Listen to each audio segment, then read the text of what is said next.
Speaking with Papa Joe about the Jacksonville Jaguars quarterback Trevor Lawrence's extension here, as he has been extended out of his rookie contract to a 5-year contract, and that 5-year contract, 275 million with 200 guaranteed, 142 million at signing. Trevor Lawrence, again, like I said, was drafted onto a team that was the worst team in the NFL. In 2021, he was drafted onto this team. In 2021-22, they didn't make the playoffs. In his second season in the NFL, in 2022-23, they made the playoffs. From last to in the playoffs. And keep in mind, folks, in that season of 2022-23, the Jaguars lost 5 games in a row early in the season. They lost 5 in a row at Philadelphia, Houston, at Indianapolis, the Giants, and then overseas against Denver. They would lose 6 of 7 when they lost to Kansas City on the road 2 games later after beating Vegas at home. How did they respond to a 5-game losing streak and losing 6 of 7? They ended the season winning 5 in a row and winning 6 of 7. They literally went from losing 6 of 7 and 5 in a row losses to winning 6 of 7 with 5 in a row wins. Beating Tennessee on the road, Dallas in overtime at home. I was at that game. Beating the Jets on the road, beating the Texans on the road, and beating Tennessee at home to get into the playoffs.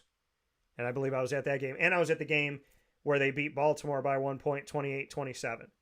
So when I go back and I look at these matchups, and I look at Jacksonville, and I look at what they've done, Trevor Lawrence did what some people think, and this team did what some people think is impossible, which is go from the worst team in the NFL to a playoff team. And think about this. A quarterback in his second season can endure losing 5 in a row and 6 of 7 and respond with his teammates on winning 5 in a row and 6 of 7. The team literally flipped the script. Literally flipped it from one to the other, from negative to positive, and made it into the postseason. Then they got a postseason win at home, and I was at that game, 31-30 against the Los Angeles Chargers. And then a couple mistakes, a couple moments could have flipped this one when they lost to Kansas City on the road in the playoffs by 1 touchdown, 27-20. So when you look at Trevor Lawrence and you look at what he's done in a short period of time, that was in year 2. Now, last year in year 3, there was a dip. But I want to tell people this. The offensive line, again, went through injury. Your starting left tackle was suspended the first 5 games, Cam Robinson. You look at the fact that Trevor Lawrence played injured, missed his first game in a million years, and played with a shoulder injury and an ankle injury. He should have been out.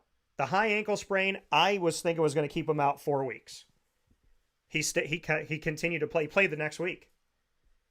The shoulder injury, how his passes, it seemed like his deep ball was right on target. But his short game was where he struggled, and he was sailing over people. That's atypical of Trevor Lawrence. So when you look at his statistics and go, well, he threw this interception, and he overthrew this guy, and he has a bunch of incompletions. If those happen in the last 4 weeks of the season, you got to look at his injury.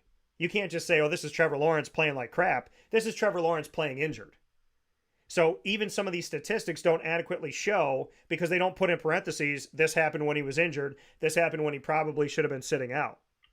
So Trevor Lawrence, what he did from rookie year to year 2 going to the playoffs, taking the worst team in the NFL to a playoff team, flipping losses into wins.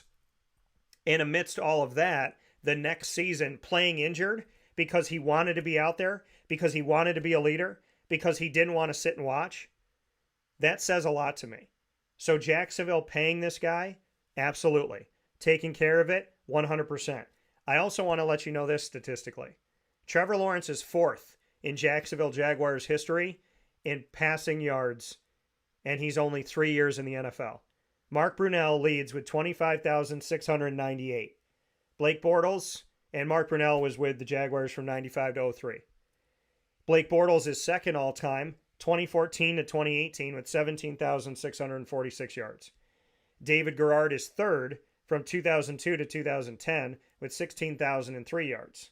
Trevor Lawrence is fourth from 2021 to 23 in the shortest amount of time. And please keep in mind, because I've used these numbers before to support Blake Bortles and tell you that you really don't know how good Blake Bortles was for the Jaguars when you look at what he did in a short period of time. Well, in an even shorter period of time, we're looking at Trevor Lawrence with over 11,000 yards in 3 seasons with the Jaguars, 11,770. He has 58 touchdowns, which puts him in a place which is also fourth all-time. He's ahead of Byron Leftwich, who had 51, and he's behind Garrard with 89, Bortles with 103, and Mark Brunello with 144. Completion percentage-wise, we're looking at, I just want to make sure I'm going through here, because Jamie Martin was a backup. Jake Fielder played in 9 games. So looking at quarterbacks that played in double-digit games by the numbers here in Jaguars history, so someone who played at least 10 games, the highest completion percentage ever by a Jaguars quarterback who played in at least 10 or more games is Trevor Lawrence. He is the highest in history. 63.8% is better than Mark Brunell's 60.4. It's better than Blake Bortles' 59.3. It's better than David Garrard's 61.6. It's better than Byron Leftwich's 58.7. It's better than Chad Henne's 57.6. It's better than Gardner Minshew's 62.9.